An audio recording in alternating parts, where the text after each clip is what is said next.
Advice to a Shan Saturday, October 11th, 1884. Sri Ramakrisna lay on the small couch in his room at the Dakshineswar temple garden. It was about 2 in the afternoon. M. and Priya Mukherjee were sitting on the floor. M.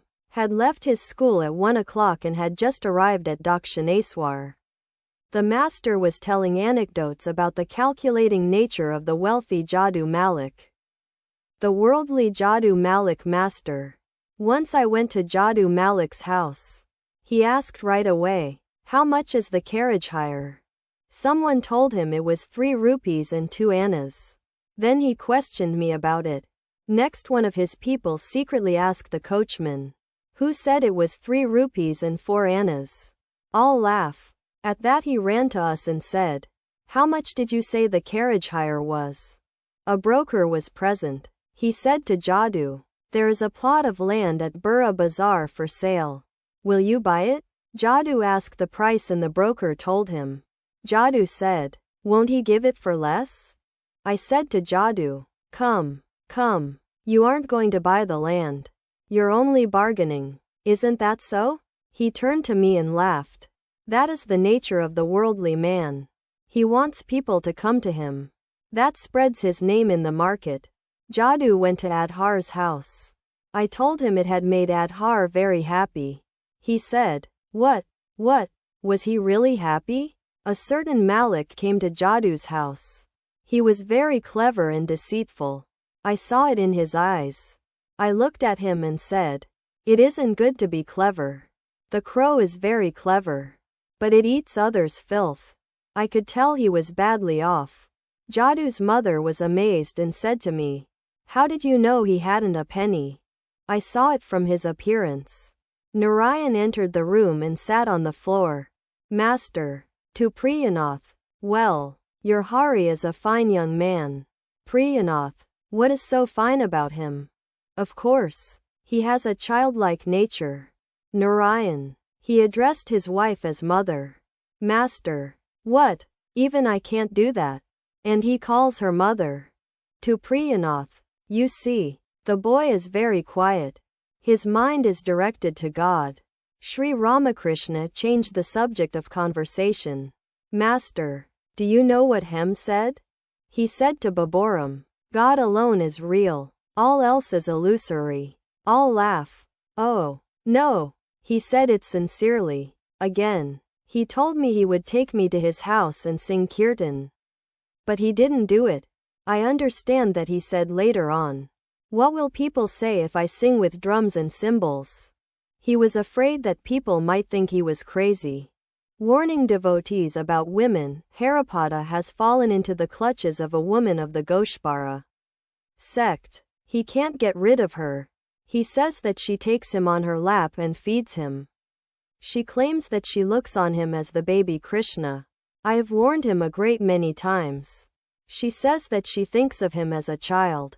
But this maternal affection soon degenerates into something dangerous.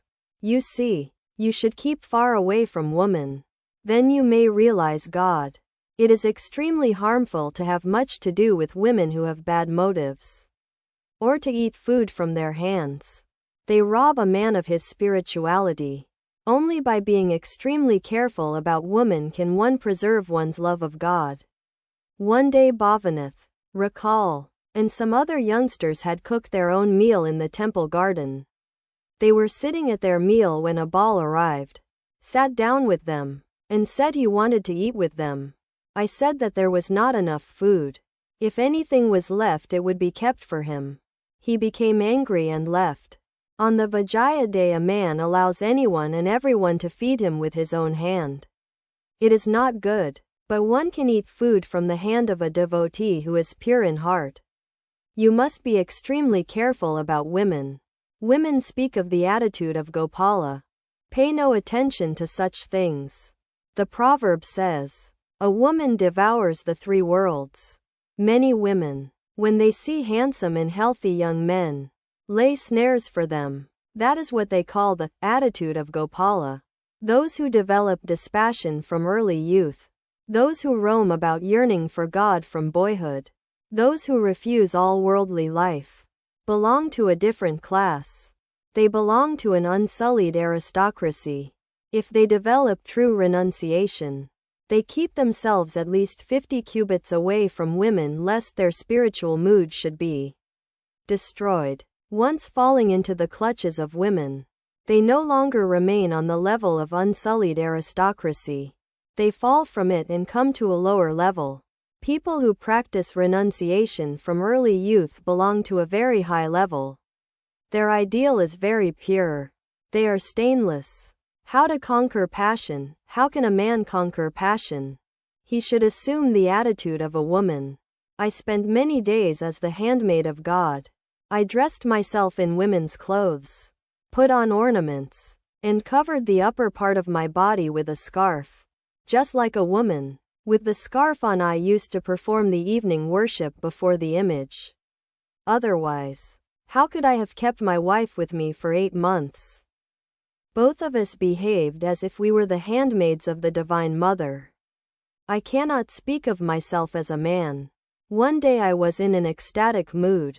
My wife asked me, "How do you regard me?" "As the blissful mother." I said, "Do you know the significance of the Shiva emblem? It is the worship of the symbols of fatherhood and motherhood. The devotee worshipping the image prays, 'O Lord, please grant that I may not be born into this world again. That I may not have to pass again through a mother's womb.'"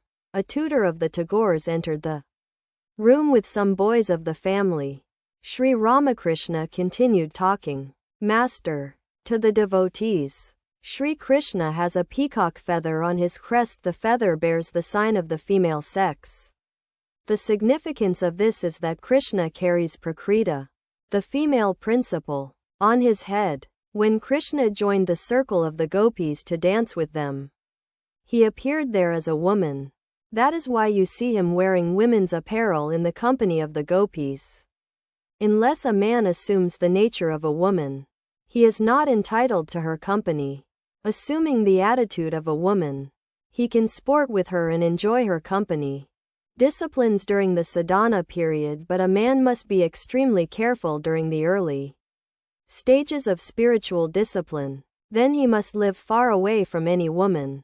He must not go too close to one even if she is a great devotee of God. You see, a man must not sway his body while climbing to the roof. He may fall. Weak people should hold on to a support while going up the stairs. But it is quite different when one reaches perfection. After the realization of God, there is not much for a man to fear. He has become to a great extent secure. The important thing is for a man somehow to climb to the roof. After that he can even dance there. But he cannot dance on the steps. Again, after climbing to the roof, you need no longer discard what you discarded before. You find that the stairs are made of the same materials, bricks, lime, and brick dust as the roof. The woman you have to be so careful about at the beginning will appear to you, after the realization of God, as the Divine Mother herself. Then you will worship her as the Divine Mother. You won't fear her so much. The thing is to touch the granny, as children do in the game of hide and seek. Then you can do whatever you like. Planes of mind, man, looking outward, sees the gross. At that time his mind dwells in the Anamayakosha, the gross body. Next is the subtle body, functioning through the subtle body. The mind dwells in the Manomayakosha and the Vijnanamayakosha. Next is the causal body. Functioning through the causal body, the mind enjoys bliss. It dwells in the Anandamayakosha. This corresponds to the semi-conscious state experienced by Chaitanya. Last of all, the mind loses itself in the great cause. It disappears. It merges in the great cause. What one experiences after that cannot be described in words. In his inmost state of consciousness, Chaitanya enjoyed this experience. Do you know what this state is like? Dayananda described it by saying, "Come into the inner apartments and shut the door. Anyone and everyone cannot enter that part of the house." On meditation, I used to meditate on the flame of a light. I thought of the red part as gross, the white part inside the red as subtle, and the stick-like black part, which is the innermost of all, as the causal. By certain signs you can tell when meditation is being rightly practiced. One of them is that a bird will sit on your head, thinking you are an inert thing. I first met Kashyap at a meeting of the Adi Samaj. Several members of the Samaj were sitting on the platform. Kashyap was in the middle. I saw him motionless as a log. Pointing to Kashyap, I said to Mathur Babu, "Look there. That bait has been swallowed by a fish." Because of that power of meditation he achieved what he wanted: name, fame, and so forth through the grace of God.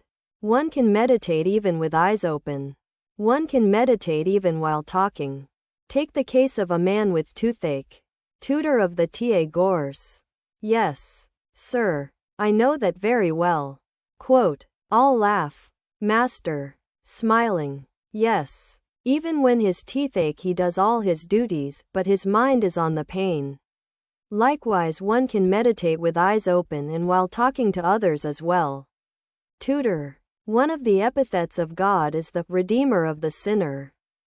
That is our hope. God is compassionate. Master. The Sikhs, too, said that God was compassionate.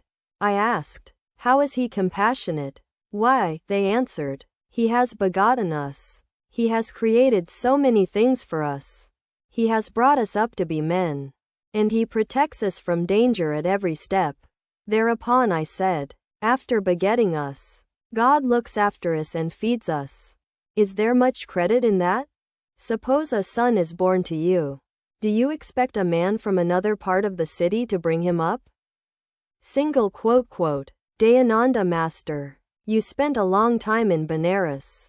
Tell us what you saw there. Tell us something about Dayananda. Pundit, yes. I met him. You also met him, didn't you? Master, yes. I visited him. He was living then in a garden house on the other side of the Ganges. Kashyap was expected there that day. He longed for Kashyap as the chatak bird longs for rain. He was a great scholar and made fun of the Bengali language. He admitted the existence of the deities. But Kashyap did not. Dayananda used to say, God has created so many things. Couldn't he have created the deities? Dayananda believed the ultimate reality to be without form. Captain was repeating the name of Rama. Dayananda said to him sarcastically, better repeat, Sandesh. Pundit. In Benares the pundits had great discussions with Dayananda. Finally he was left alone with all the others against him. They made it so hot for him that he thought the only way to save himself was by running away. All the pundits shouted with one voice, whatever Dayananda has said is to be despised. Theosophy. I saw Colonel Alcott too. The Theosophists believe in the existence of Mahatmas. They also speak of the lunar, solar, stellar, and other planes. A Theosophist can go in his astral body to all these planes. Oh, Alcott said many such things. Well, sir, what do you think of Theosophy? Master, the one essential thing is bhakti, loving devotion to God. Do the Theosophists seek bhakti? They are good if they do. If Theosophy makes the realization of God the goal of life, then it is good. One cannot seek God if one constantly busies oneself with the Mahatmas and the lunar, solar, and stellar planes. A man should practice sadhana and pray to God with a longing heart for love of his lotus feet. He should direct his mind to God alone, withdrawing it from the various objects of the world. The Master sang, how are you trying, O my mind, to know the nature of God? You are groping like a madman locked in a dark room. He is grasped through ecstatic love. How can you fathom him without it? And, for that love, the mighty yogis practice yoga from age to age. When love awakes, the Lord, like a magnet, draws to him the soul. Continuing, the Master said, you may speak of the scriptures, of philosophy, of Vedanta, But you will not find God in any of these. You will never succeed in realizing God unless your soul becomes restless for Him. Only through affirmation, never negation, can you know Him. Neither through Veda nor through Tantra nor the 6 darsanas. It is in love's elixir only that He delights. O mind, He dwells in the body's inmost depths. In everlasting joy, one must be very earnest about God. Listen to another song. Can everyone have the vision of Radha? Can everyone taste her love? This, the rarest treasure of all, no earthly wealth can buy. Without devotions and sadhana none can ever obtain it. The raindrop falling upon the deep when Svati shines on high sadhana is formed within the oyster's shell into a priceless pearl. Can such a pearl be formed from rain that falls at other times? Mothers with their babes in arms may beckon to the moon to leave the sky and come to them. But only the babes are fooled. Does the moon ever leave the sky and dwell upon the earth? Preparation for God vision. One must practice intense spiritual discipline. Can one obtain the vision of God all of a sudden, without any preparation? A man asked, "Why don't I see God?" I said to him, as the idea came to my mind, "You want to catch a big fish. First make arrangements for it. Throw spiced bait into the water. Get a line and a rod. At the smell of the bait the fish will come from the deep water. By the movement of the water you will know that a big fish has come. You want to eat butter. But what will you achieve by simply repeating that there is butter in milk? You have to work hard for it. Only thus can you separate butter from milk. Can one see God by merely repeating, God exists? One needs the Divine Mother herself practiced austere sadhana to set an example for mankind. Sri Krishna, who is none other than the ultimate Brahman, also practiced sadhana to set an example to others. Purusha and Prakriti. Sri Krishna is the Purusha and Radha the Prakriti. The Chitsakti, the Adya Shakti. Radha is the Prakriti, the embodiment of the 3 gunas. Sattva, Rajas, and Tamas are in her. As you remove the layers of an onion, you will first see tints of both black and red, then only red, and last of all only white. The Vaishnava scriptures speak of Kam Radha, Prem Radha, and Nitya Radha. Chandravali is Kam Radha, and Srimati is Prem Radha. Nanda saw Nitya Radha holding Gopala in her arms. The Brahman of Vedanta and the Chitsakti are identical, like water in its wetness. The moment you think of water you must also think of its wetness. And the moment you think of water's wetness you must also think of water. Or it is like the snake and its wriggling motion. The moment you think of the snake you must so think of its wriggling motion. And the moment you think of the snake's wriggling motion you must also think of the snake. When do I call the ultimate reality by the name of Brahman? When it is actionless or unattached to action. When a man puts on a cloth he remains the same man as when he was naked. He was naked, now he is clothed. He may be naked again. There is poison in the snake. But it doesn't harm the snake. It is poison to him who is bitten by the snake. Brahman itself is unattached. Names and forms are nothing but the manifestations of the power of Prakriti. Sita said to Hanuman, "My child, in one form I am Sita. In another form I am Rama. In one form I am Indra. In another I am Indrani. In one form I am Brahma. In another, Brahmani. In one form I am Rudra. In another, Rudrani." Whatever names and forms you see are nothing but the manifestations of the power of Chitsakti. Everything is the power of Chitsakti, even meditation and he who meditates. As long as I feel that I am meditating, I am within the jurisdiction of Prakriti. 2m. Try to assimilate what I have said. One should hear what the Vedas and the Puranas say, and carry it out in life. To the Pundit, it is good to live in the company of holy men now and then. The disease of worldliness has become chronic in man. It is mitigated, to a great extent, in holy company. Knowledge and ignorance, I and mine, that is ignorance. True knowledge makes one feel, O God, you alone do everything. You alone are my own. And to you alone belong houses, buildings, family, relatives, friends, the whole world. All is yours. But ignorance makes one feel, I am doing everything. I am the doer. House, buildings, family, children, friends, and property are all mine. Hollowness of worldly love. Once a teacher was explaining all this to a disciple.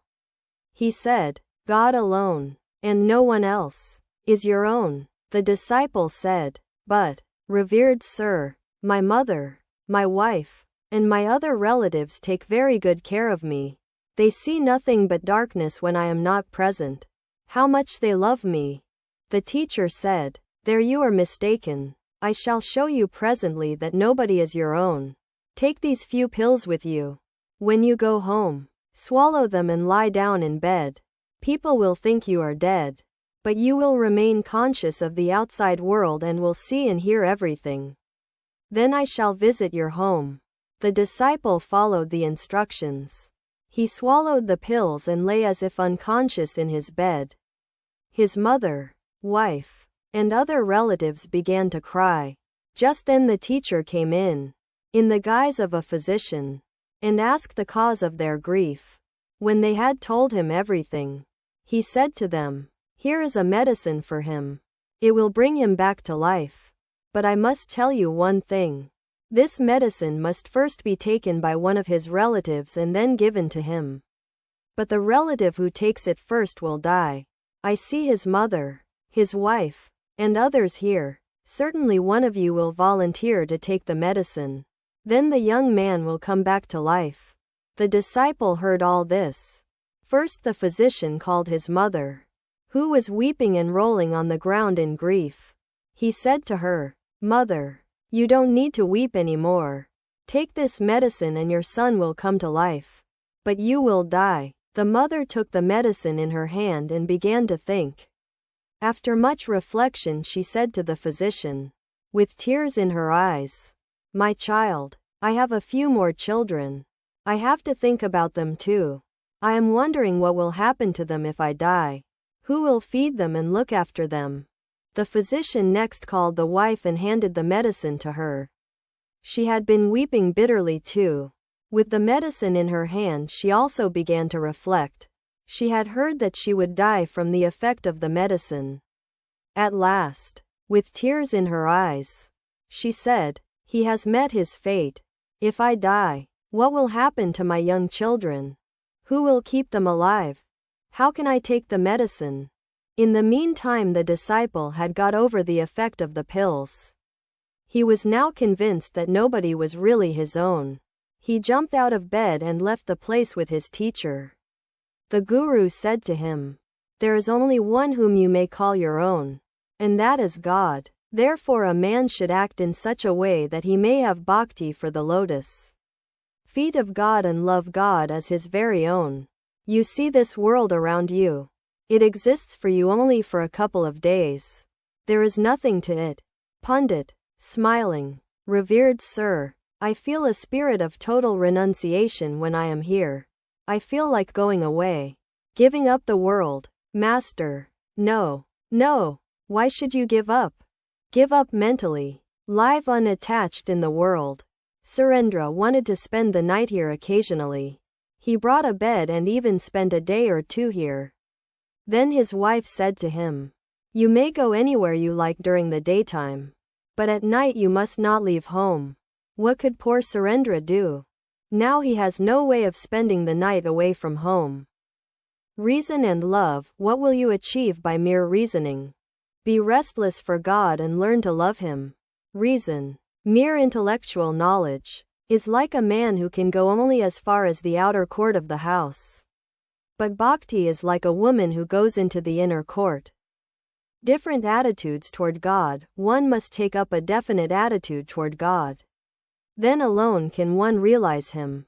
Rishis like Sanaka cherished the attitude of Santa, Hanuman the attitude of a servant, the cowherd boys of Vrindavan, like Sridama and Sudama, the attitude of a friend, Yasoda the attitude of a mother, and Radha the attitude of a sweetheart.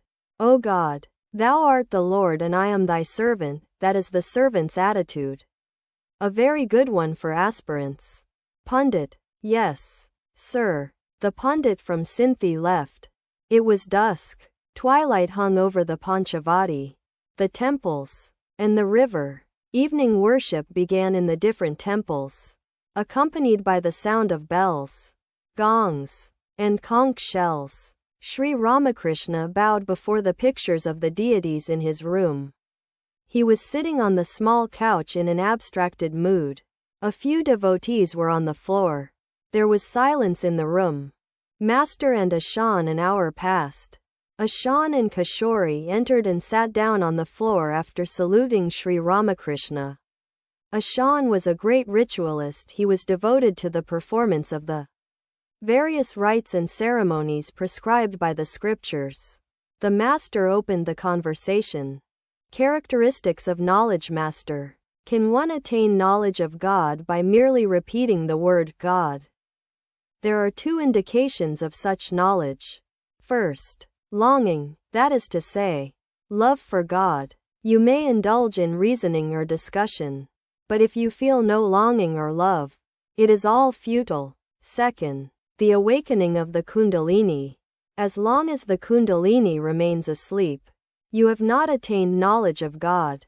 You may be spending hours poring over books or discussing philosophy, but if you have no inner restlessness for God, you have no knowledge of Him. Path of devotion. When the Kundalini is awakened, one attains bhava, bhakti, prema, and so on. This is the path of devotion. Path of karma. The path of karma is very difficult. Through it one obtains some powers, occult powers. Ashan. Let me go and see Hazra. Sri Ramakrishna sat in silence. After a while Ashan returned to the room accompanied by Hazra. The master was still silent. A few moments later Hazra whispered to Ashan, "Let's leave him alone. Perhaps he will meditate now." Both left the room. Sri Ramakrishna was still silent. In a few moments the devotees noticed that he was really meditating.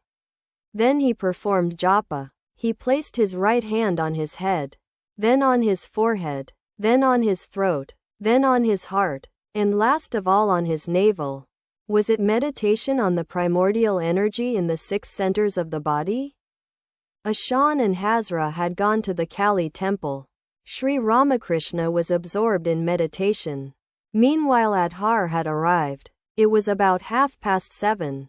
A little later the master went to the Kali temple.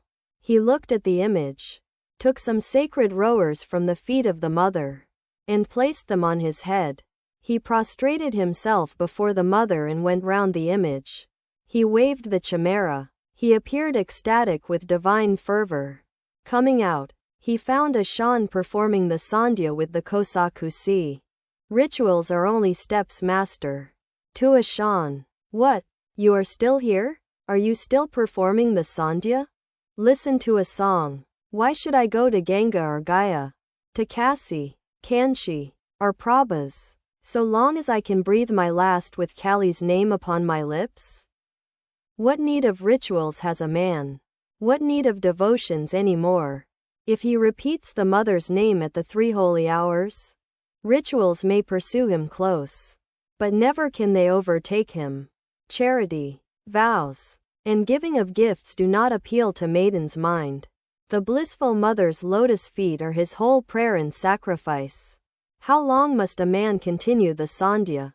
As long as he has not developed love for the lotus feet of God. As long as he does not shed tears and his hair does not stand on end when he repeats God's name. I bow my head, says Prasad, before desire and liberation, knowing the secret that Kali is one with the highest Brahman.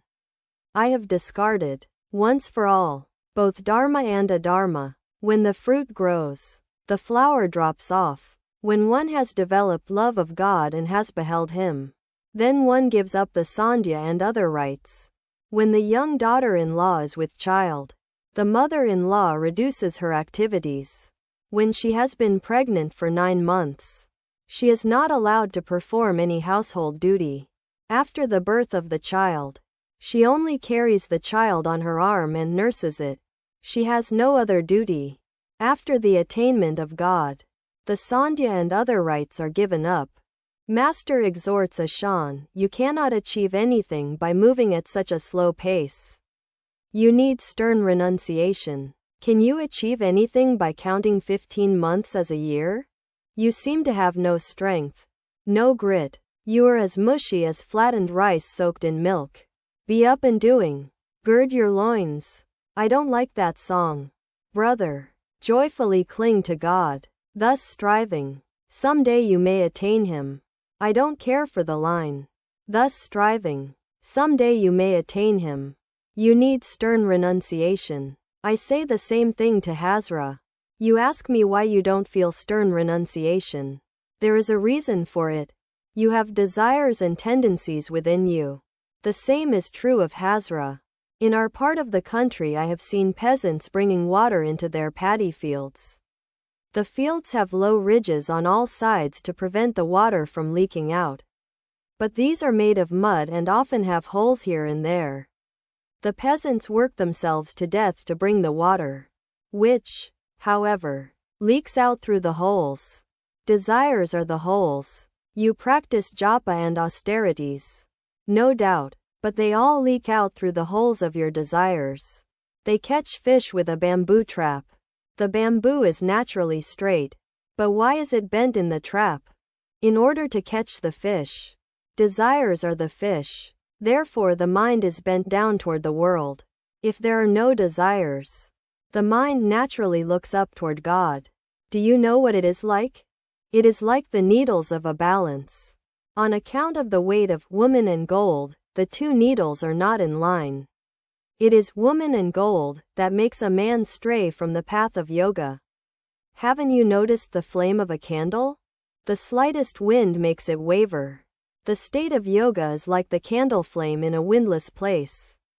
The mind is dispersed. Part of it has gone to Dhaka, part to Delhi, and another part to Cooch Behar. That mind is to be gathered in. It must be concentrated on one object. If you want 16 annas worth of cloth, then you have to pay the merchant the full 16 annas. Yoga is not possible if there is the slightest obstacle. If there is a tiny break in the telegraph wire, then the news cannot be transmitted. You are no doubt in the world. What if you are? You must surrender the fruit of your action to God. You must not seek any result for yourself. But mark one thing. The desire for bhakti cannot be called a desire. You may desire bhakti and pray for it. Practice the tamas of bhakti and force your demand upon the Divine Mother. This bitterly contested suit between the mother and her son, what sport it is. Says Ramprasad, I shall not cease tormenting thee till thou thyself shalt yield the fight and take me in thine arms at last. Trailokya once remarked, as I was born into the family, I have a share in the estate. God is your own mother. Is she a stepmother? Is it an artificial relationship? If you cannot force your demand on her, then on whom can you force it? Say to her, Mother, am I thine 8 months' child? Thy red eyes cannot frighten me. A deed of gift I hold in my heart, attested by thy husband Shiva. I shall sue thee, if I must, and with a single point shall win. God is your own mother. Enforce your demand. If you are part of a thing, you feel its attraction. Because of the element of the Divine Mother in me, I feel attracted to her. A true Seva has some of the characteristics of Shiva. He has in him some of the elements of Shiva. He who is a true Vaishnava is endowed with some of the elements of Narayana. Nowadays you don't have to attend to worldly duties. Spend a few days thinking of God. You have seen that there is nothing to the world. The Master sang, remember this, O mind, nobody is your own. Vain is your wandering in this world. Trapped in the subtle snare of Maya as you are. Do not forget the Mother's name. Only a day or two men honor you on earth as Lord and Master. All too soon that form, so honored now, must needs be cast away. When death, the master, seizes you, even your beloved wife, for whom, while yet you live, you fret yourself almost to death, will not go with you then. She too will say farewell, and shun your corpse as an evil thing. Continuing, the master said, what are these things you busy yourself with this arbitration and leadership? I hear that you settle people's quarrels and that they make you the arbiter. You have been doing this kind of work a long time. Let those who care for such things do them. Now devote your mind more and more to the lotus feet of God. The saying goes, Ravana died in Lanka and Bahula wept bitterly for him. Sambhu, too, said, I shall build hospitals and dispensaries. He was a devotee of God. So I said to him, will you ask God for hospitals and dispensaries when you see him? Kashab Sen asked me, why do I not see God? I said, you do not see God because you busy yourself with such things as name and fame and scholarship. The mother does not come to the child as long as it sucks its toy, a red toy. But when, after a few minutes, it throws the toy away and cries, then the mother takes down the rice pot from the hearth and comes running to the child. You are engaged in arbitration. The Divine Mother says to herself, my child over there is now busy arbitrating and is very happy. Let him be. In the meantime, Ashan had been holding Sri Ramakrishna's feet. He said humbly, it is not my will that I should do those things. Master, I know it. This is the Divine Mother's play, her Lila. It is the will of the great enchantress that many should remain entangled in the world. Do you know what it is like? How many are the boats, O mind, that float on the ocean of this world? How many are those that sink? Again, out of 100,000 kites, at best but 1 or 2 break free. And thou dost laugh and clap thy hands, O mother, watching them. Only 1 or 2 in 100,000 get liberation. The rest are entangled through the will of the Divine Mother. Haven't you seen the game of hide and seek? It is the granny's will that the game should continue. If all touch her and are released, then the playing comes to a stop. Therefore it is not her will that all should touch her, you see. In big grain stores the merchants keep rice in great heaps that touch the ceiling. Beside them there are heaps of lentils. To protect the grain from the mice, the merchants leave trays of puffed rice and sweetened rice near it. The mice like the smell and the sweet taste of these and so stay around the trays. They don't find the big heaps of grain. Similarly, men are deluded by woman and gold. They do not know where God is. Rama said to Narada, ask a boon of me. Narada said, O Rama, is there anything I lack? What shall I ask of thee?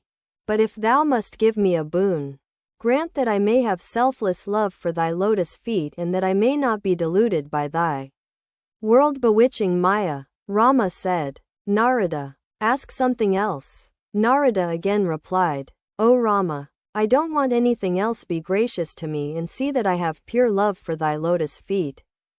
I prayed to the Divine Mother, O Mother, I don't want name and fame. I don't want the 8 occult powers. I don't want 100 occult powers, O Mother. I have no desire for creature comforts. Please, Mother, grant me the boon that I may have pure love for thy lotus feet. It is written in the Adhyatma Ramayana that Lakshmana asked Rama, Rama, in how many forms and moods do you exist? How shall I be able to recognize you? Rama said, Brother, remember this. You may be certain that I exist wherever you find the manifestation of ecstatic love.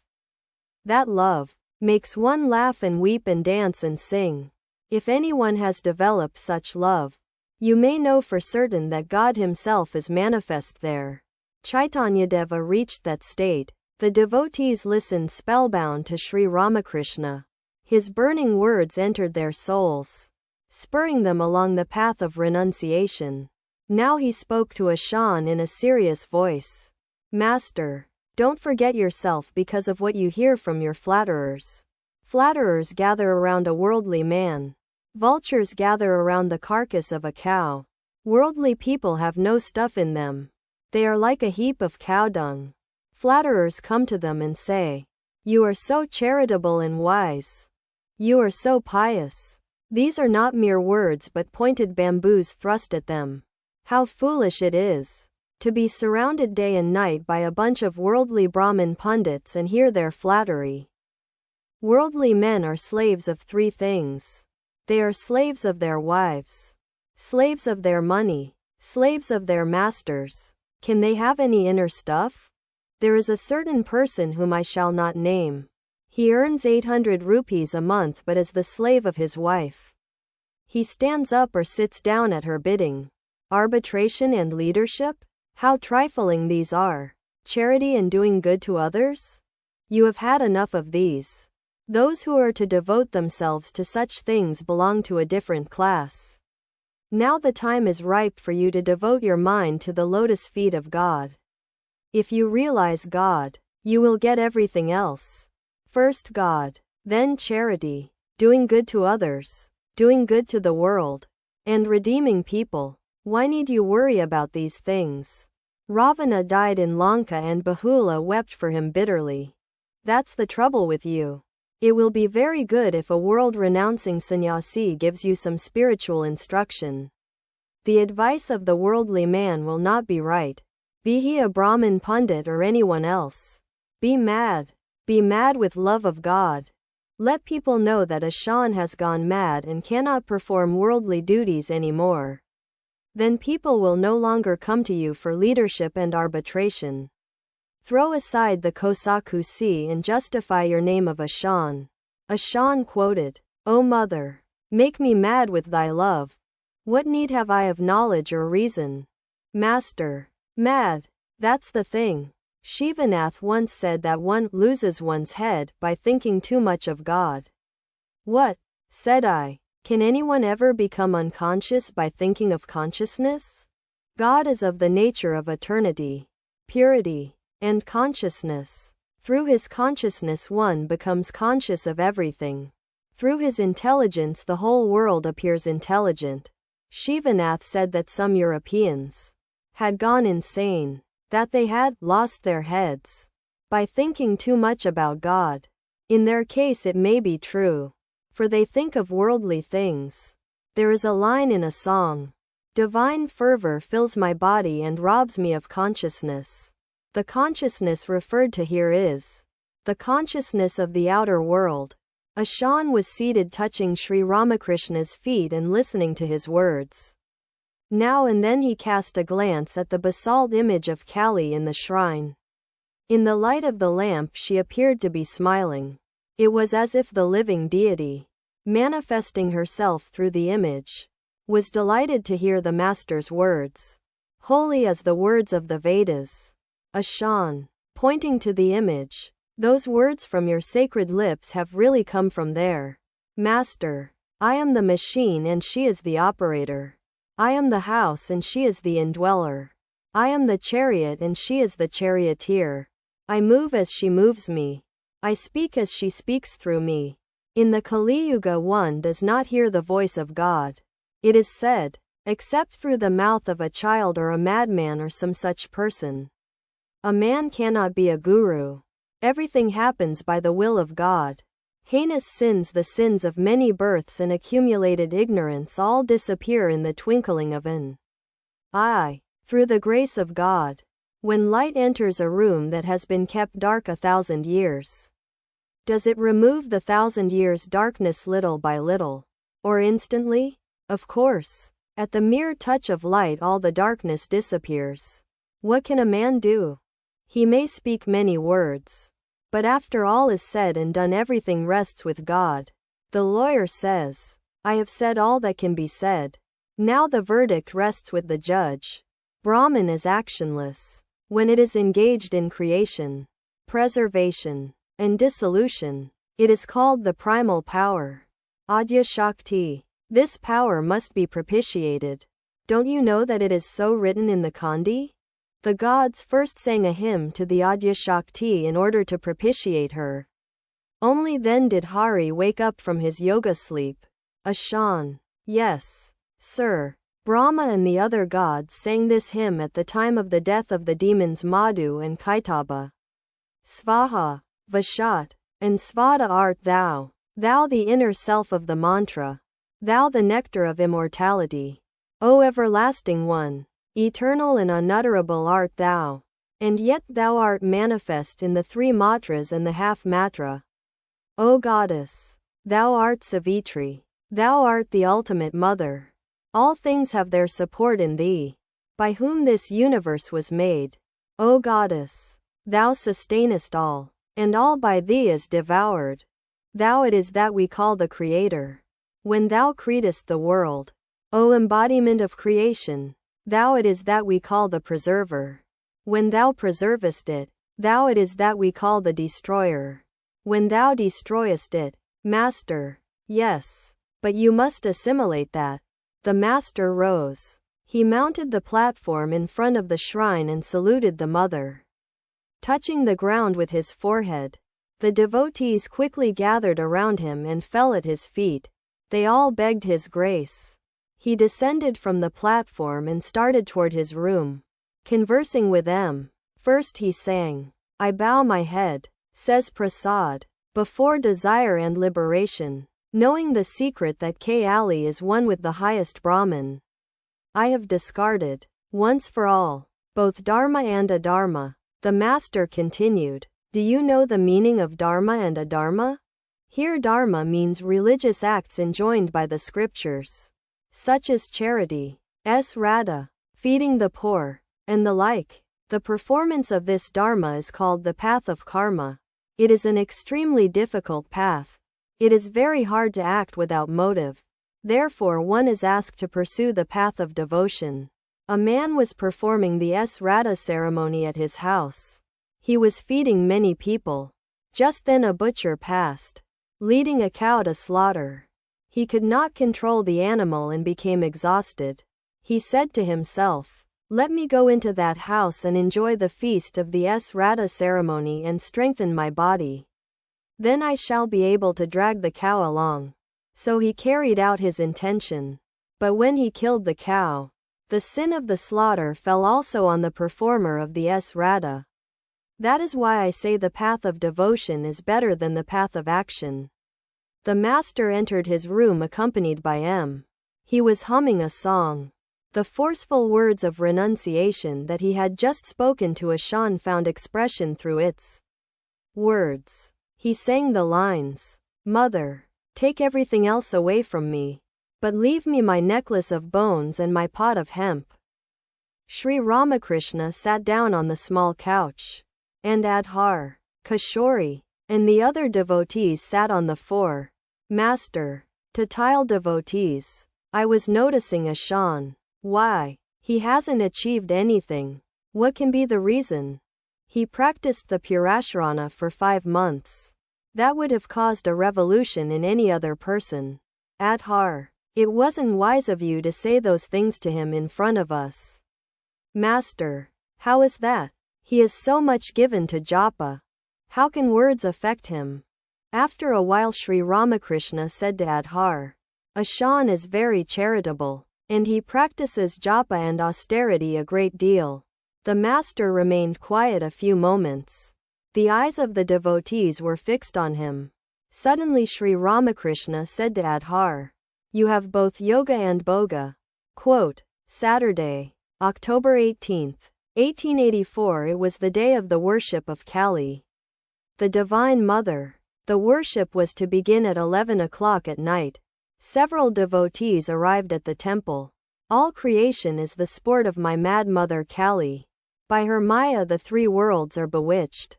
Mad is she and mad is her husband. Mad are her 2 disciples.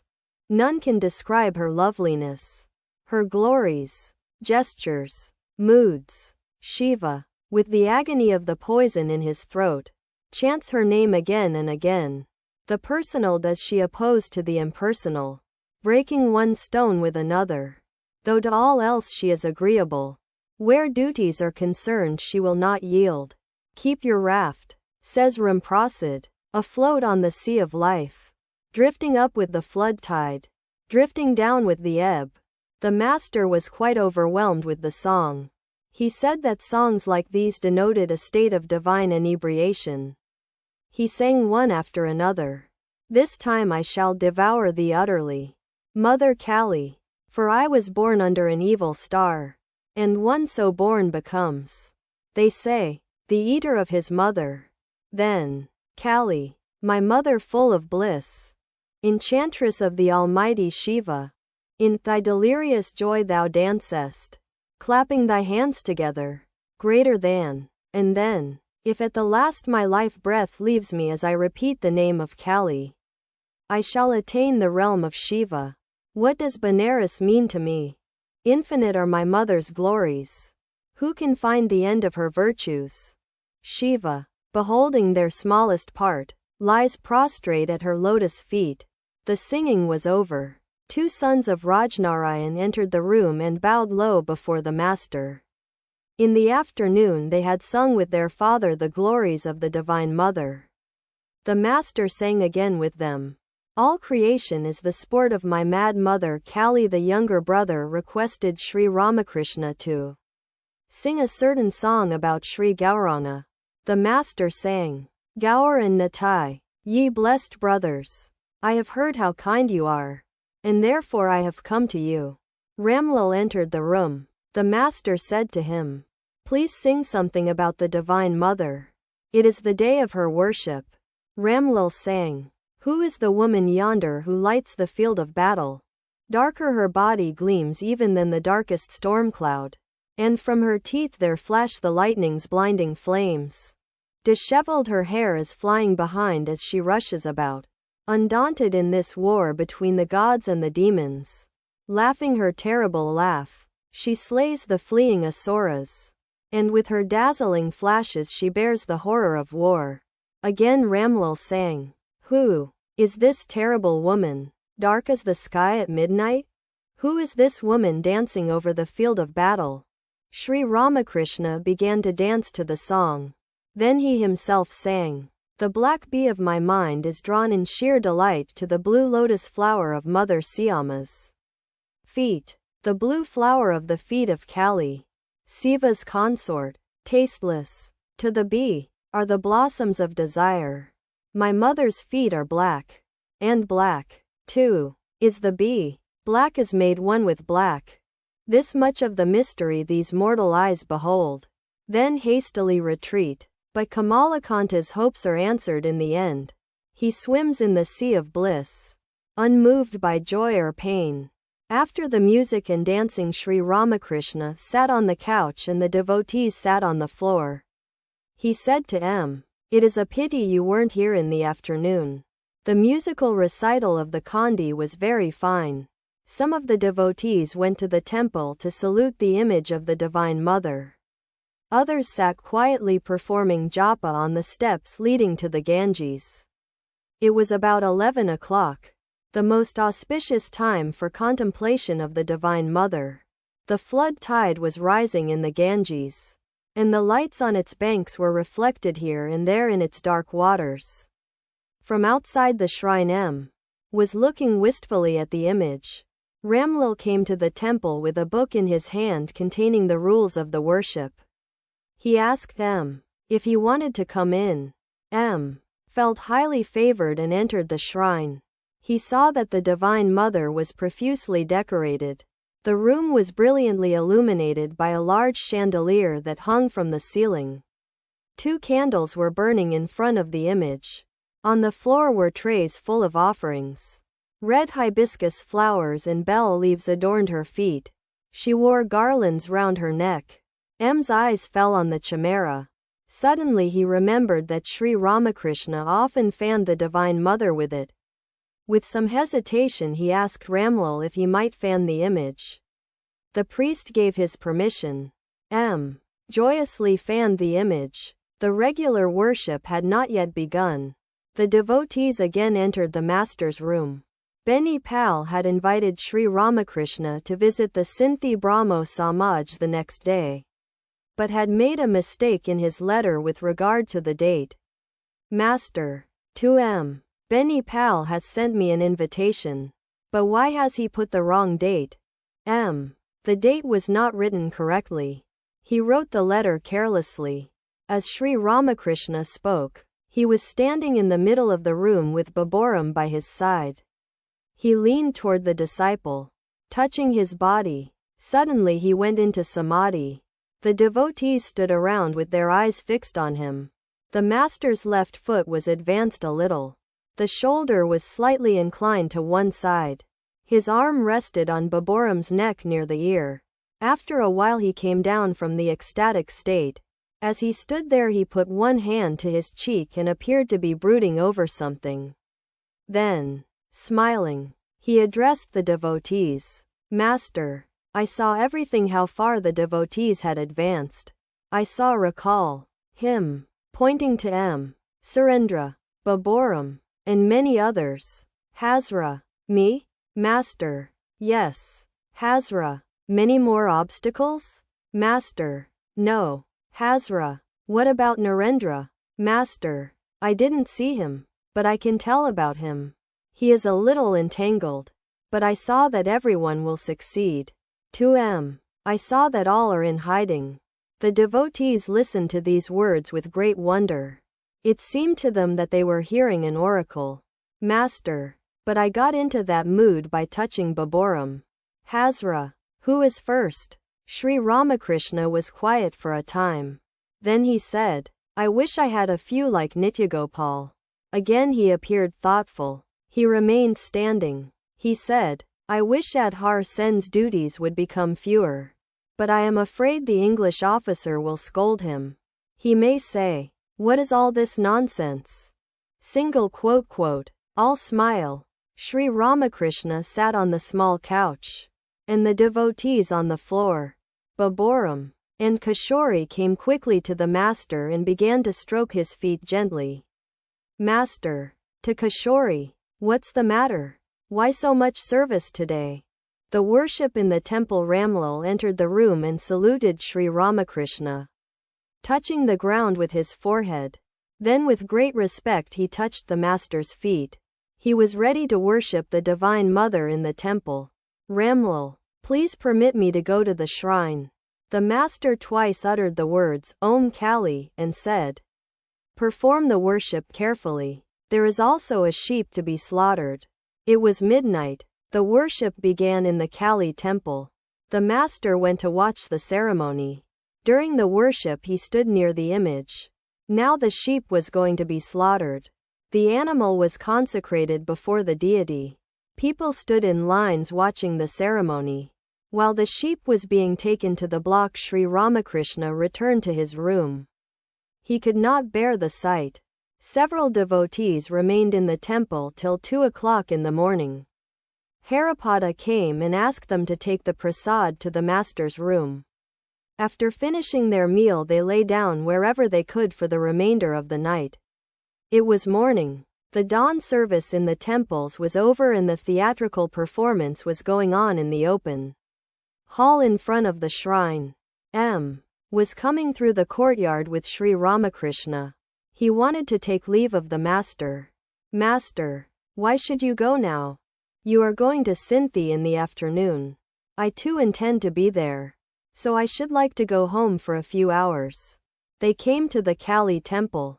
At the foot of the steps M. saluted the master. Master, you are going? All right. Please bring 2 pieces of cheap cloth for me. I shall use them while taking my bath. Quote,